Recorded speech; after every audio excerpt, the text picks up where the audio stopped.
Once signed into the FarmShots app, a list of the available farms is available to view satellite images for. After selecting a farm, a list of the available images is located in the upper center of the screen. Selecting this area here, we can see the list of available images that typically pull in from every 3 to 5 days.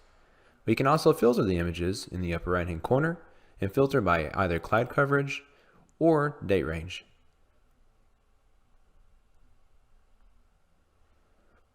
Also, we can change which satellite index or algorithm is being used by choosing the icon in the upper right hand corner and making our adjustments within the index filters drop-down list. We can also take a deeper look into the field image by tapping within the field boundary. Below, move the slider to adjust variability to adjust the contrast of the field.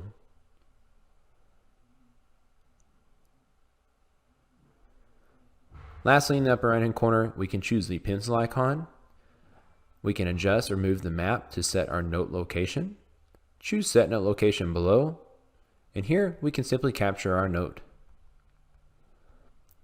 Also notice in the center of the screen, there's an option to capture an image and attach that image to this note. Once finished, we can tap on the note icon to view the details of this note, as well as expanding this note to choose the share function in the upper right hand corner.